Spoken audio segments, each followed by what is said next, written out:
Hi, my name is Patrick Diebold, and I'm one of the founders in GDPRwise.eu.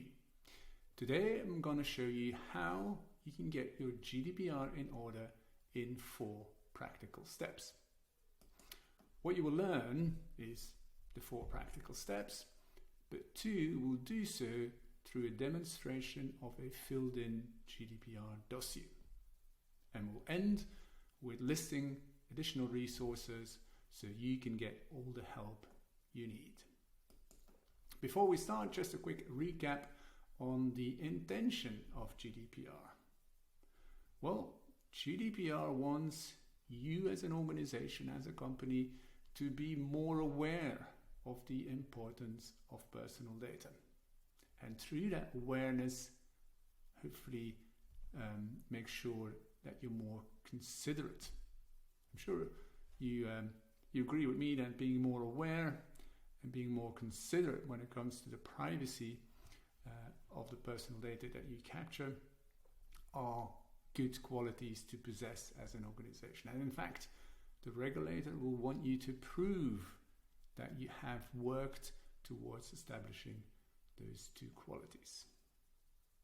So what are those 4 steps? Well, one, you could argue you're already doing it. One is to take a step back from the day-to-day and reflect. What is personal data? What personal data do you have as an organization, and why? And so in each organization has personal data. You have personal data, names, addresses, invoices, dossiers on your customers, but equally on staff and your suppliers. So reflect on what you have, where do these things live, why do you have those? And hopefully you're then in the right mindset to continue to document those. We can only really raise awareness if we have a better view of things, if you have more oversight. And so GDPR insists you build an inventory or a register of all business activities, all business processes that use personal data. And from that second step, from that documentation, you can then proceed to communicate, to inform all those data subjects, those that you use the personal data of, to inform them of what personal data you use and why and how you ensure their privacy is guaranteed. And so typically the output here is privacy policy statement, but equally any other efforts to raise awareness. And then last but not least, step 4, the regulator wants to ensure that any efforts around privacy is not just limited to a one-off. No, it should be part of your day-to-day. It should be part of the way you operate, your culture ideally. And so each time there's changes, new software, new processes, new partners, each time reflect on how does that impact your privacy stance and how can you make the necessary changes. So periodic training, very much part and parcel of a compliant GDPR effort. Okay, so how can you get this documentation going? Well, each of the national supervisory authorities, each of the national privacy agencies will publish an example register, typically a big spreadsheet with lots of columns and with advice on what should go in those. And so you can get this going on your own. Similarly, for any other documentation at the EU level, but equally at the national level, and you can consult our knowledge base on where to find the website of your national authority. But on those websites, there will be toolboxes, there will be lots of examples of and templates of how to get those documents going. Now, as an alternative, you could join GDPRwise.eu because we have done the hard work for you. In fact, for each sector, and we have about 30 to 40 of those now, we have created a filled-in GDPR dossier that you just need to walk through, refine when needed, and then with a single click on a button, the software will generate all of the required documentation for you. Sounds interesting? Well, I would love to show it to you as part of a demonstration. You can try our software for free by browsing to gdprwise.eu. You land on our homepage and you'll see a big button, Get Your GDPR in Order right now. And so click on that and that will take you to a 7-step wizard. You want to, of course, review our terms and conditions and privacy policy, and then you get going. First question is, where is your company registered? It's important, although GDPR is European legislation, so uniformly implemented across all countries. There's other legislations that touch on personal data that are very much nationally implemented. For instance, any legislation around security cameras are specific to the country that you're operating. And so it's important for us to know where you're operating. Second bit is, of course, your company name. So my company, ABC, and your registration number, so that we can uniquely identify you in the documents we generate. And so those reading the documents know exactly who they're dealing with. So far, so good. And then the million-dollar question, really. What sector do you operate in? So we have over 30 sectors where we have created all of the content required. And so you can browse those sectors, you can search those sectors, but you can also decide, well, you know what, my sector isn't really represented, or you could contact us and we can add it for you, or you can select, I'm none of the above. And so that's the one we're going to use for this demo. So select none of the above, but we do have some content for those. So we just keep it very generic, not specific to an industry, but nevertheless, we have created some content for you. A filled-in register, remember, of business activity, of processes that use personal data. And so those are listed here. And your task is now to make them your own, to review and confirm them. So most firms would have correspondence over email, over even letters and phone with their customers, and will record details. So important for you to make sure that that particular process fully aligns with the way you work.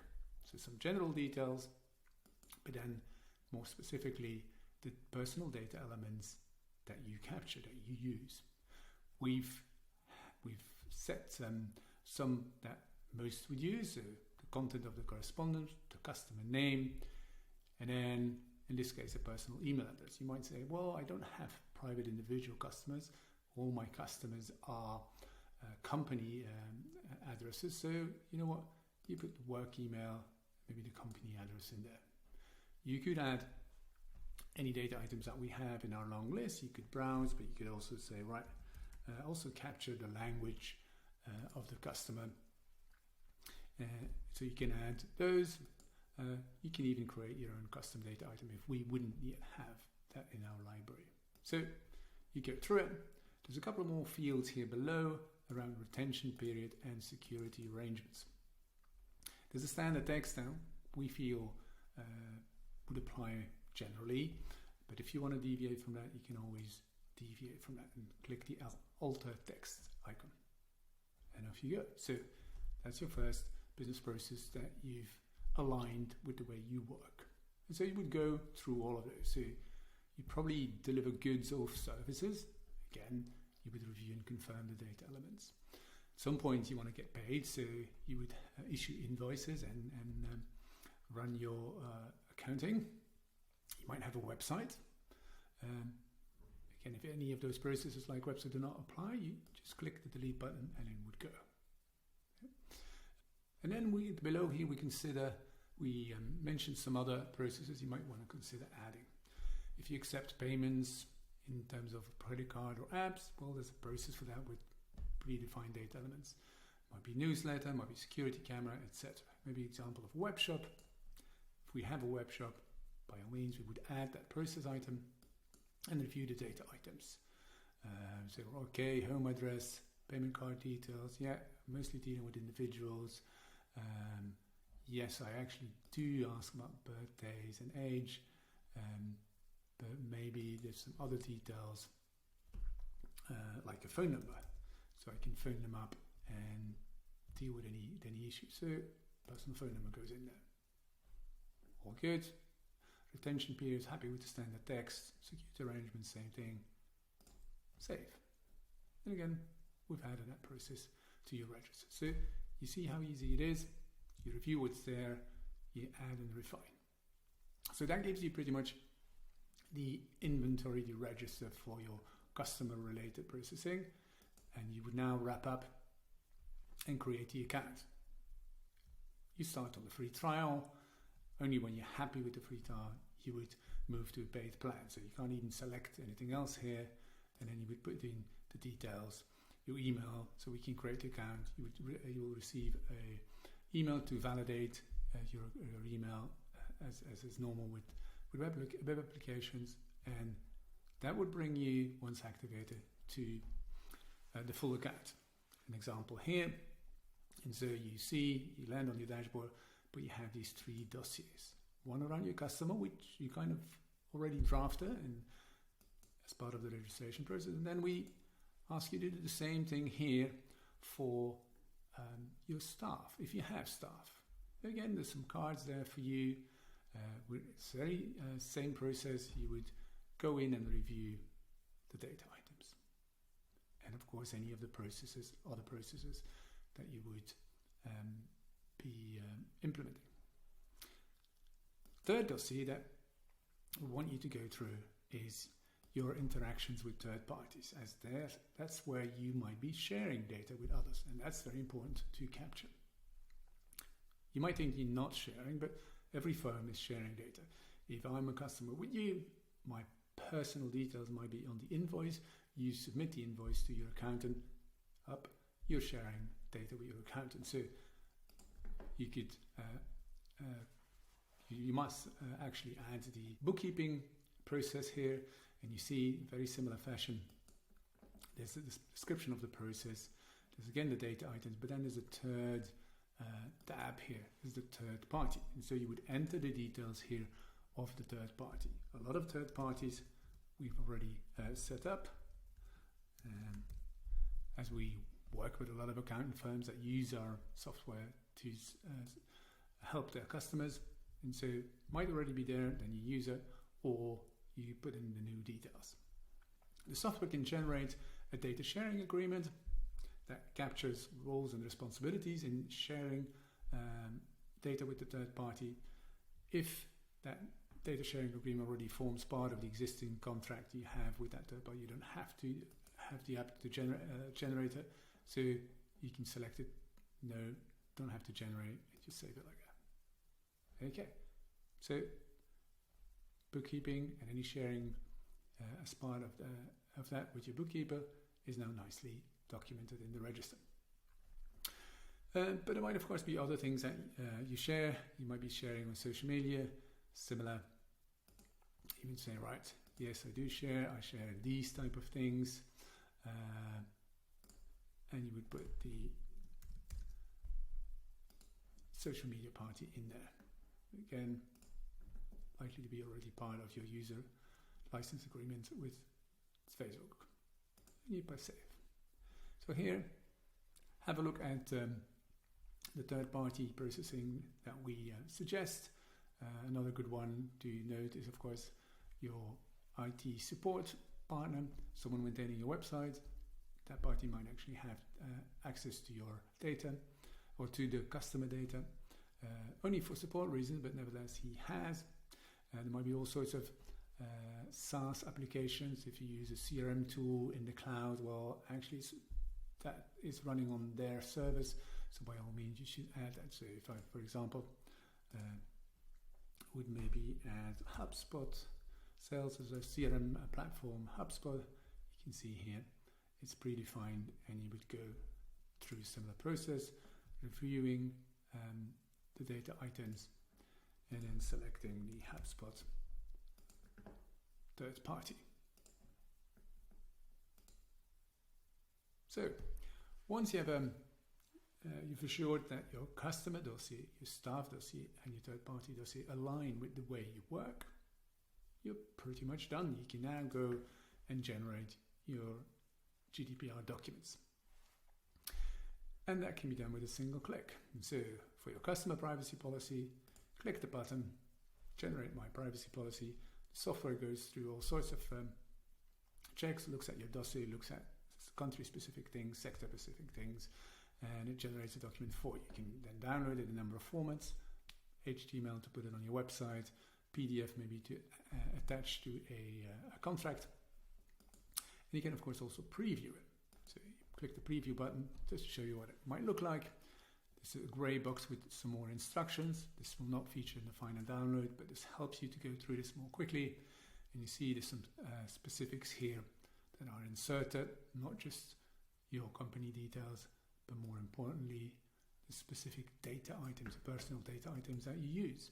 GDPR requires you to inform parties in a very specific manner. So general statement as in we use some personal data, example your name, address, to provide services, that's not compliant. You need to be very specific. So very specifically we mention the data items that are part of your dossier, but equally all of these processing activities that are also part of your dossier. So people are really well informed as to how and when you use their personal data. So we can generate a privacy policy for your customer. We can generate one for staff, noting that a lot of the challenges come from broken relationships.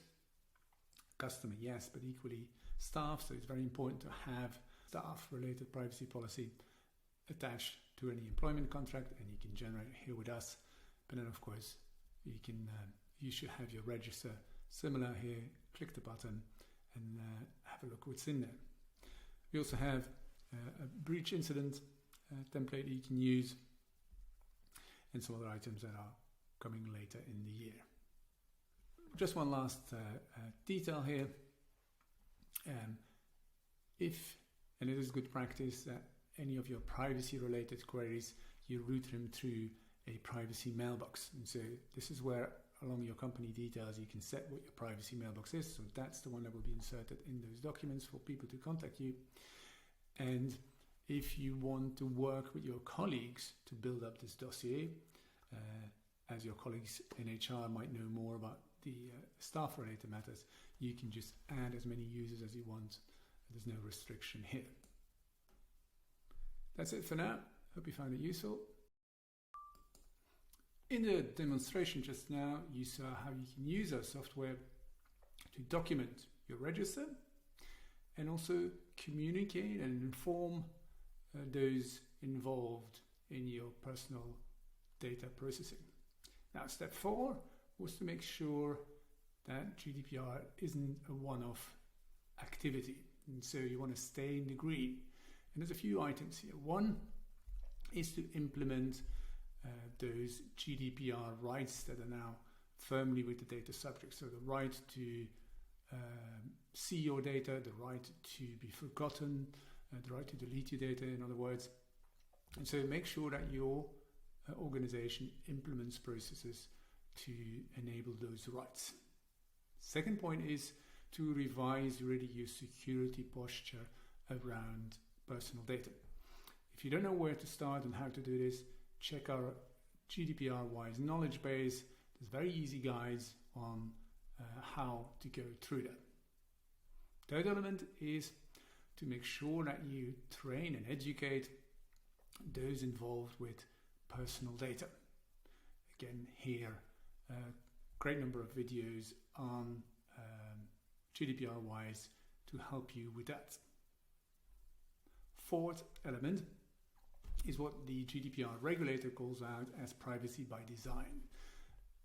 The privacy and the personal data of your customers and staff and suppliers is an important asset to the firm. So make sure that in anything you do, you have the right procedures in place to always make that reflection, to always consider privacy and ideally really at the design stage. So whatever you do, Privacy is always part of the way you work, the way you operate, your culture.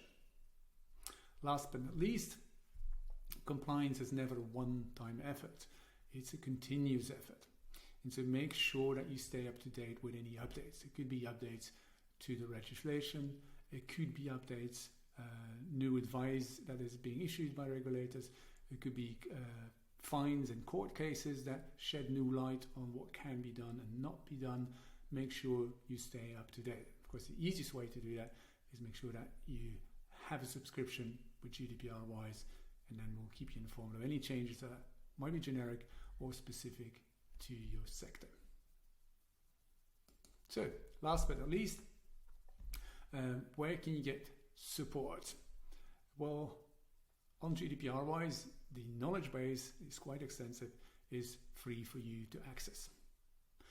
Each of your national supervisors will also have advice published and a knowledge base. So you can check those websites as well. If you don't know where the location of your supervisory authority, at least its website, check our knowledge base. There's a listing on there.